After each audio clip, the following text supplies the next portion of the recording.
We have the opportunity to make a habit of empathy. Look at Obama's. That's a challenging role that he was handed as a kid, because he has, a white mother, white grandparents who did a lot of his raising, and then his father is not only black but he's African.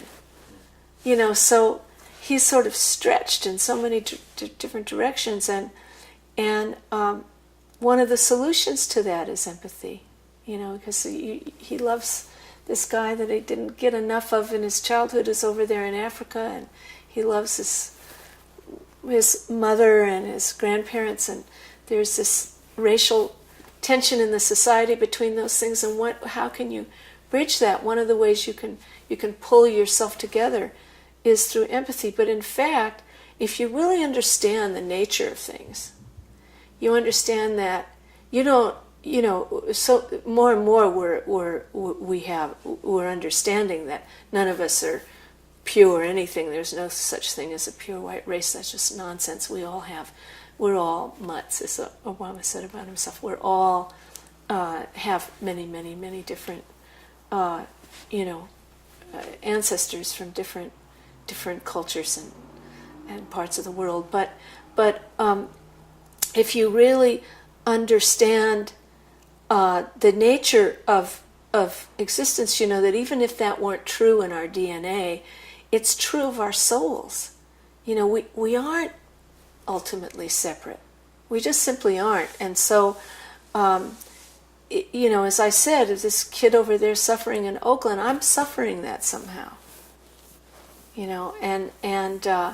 And for me to feel whole, I have to feel connected to that kid, and I have to feel connected to the kid who shot him too. I have to feel connected, across the board, and I have to feel connected somehow. I mean, I have to feel connected with the terrorists. I mean, that's like, I hate terrorism of any kind. I also hate the terrorism that we perpetrate by we call it what is that awful word, collateral damage. But when we bomb a village and people are living in that village, it's obvious that we're going to be killing civilians.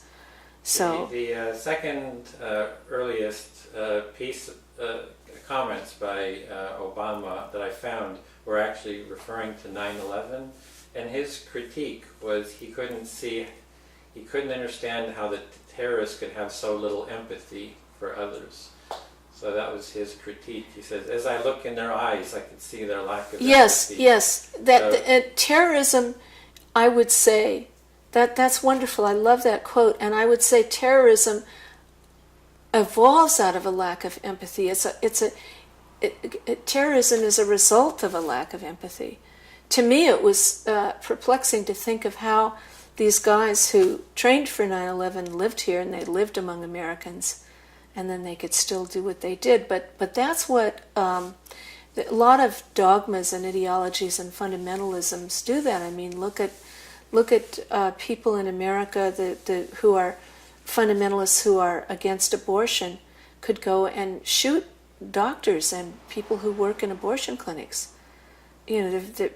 Or look at what's his name, Timothy Vey, who, that was a major event, terrorist event in America. We haven't, we seem to have forgotten that. He was a right winger.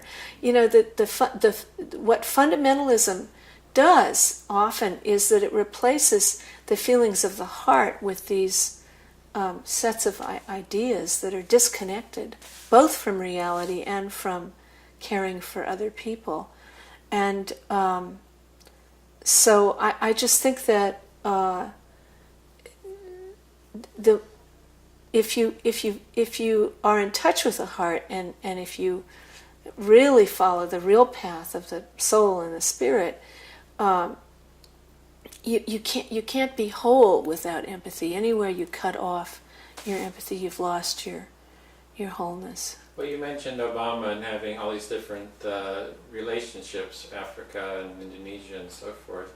I grew up in a kind of a conservative evangelical family, and for me, when I was about 17, I took off and started traveling around the world in total for like about 10 years, and I think that's what kind of opened me up too. Is when I was in all these different environments, somehow I had to find a way of relating, and that's I very had to interesting. kind of give up on a lot of my religious dogma and so forth. Yeah, it's very interesting. I suppose that I had something similar happen on a far smaller scale, in the sense that my parents divorced when I was 6 years old, and then I was sent to live with my grandparents, and then I lived with my mother, and I was moved back and forth from one household to another, and there were different values in every household and different people to deal with, and then finally I was adopted legally.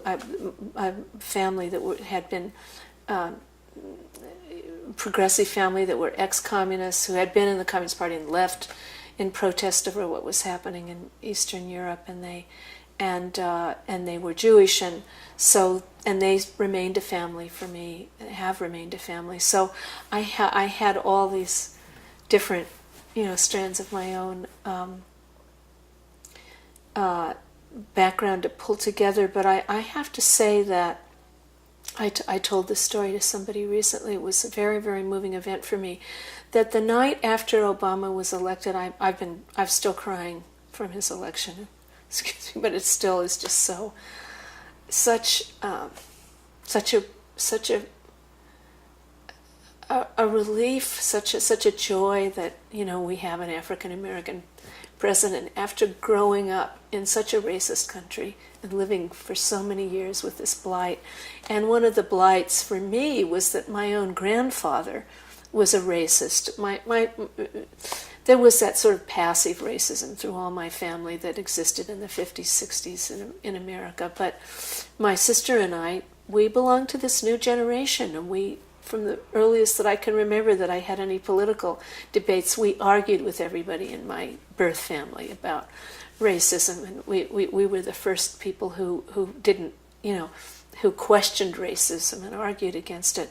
But it was there in my family, and it was particularly in my grandfather, who would rail on and on about all the people he didn't like. And I loved my grandparents. I loved my family despite all the differences. But it was probably, I didn't realize that until I woke up after that election, I felt that was lifted from me.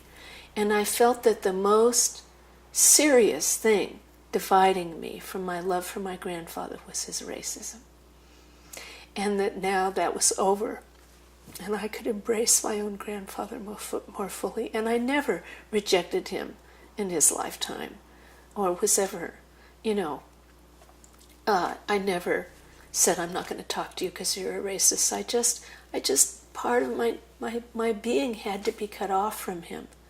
And now, in some way, I'm no longer cut off in that way. So these divisions that exist in our society are inside us too. They're terrible, terrible weights and burdens that we carry.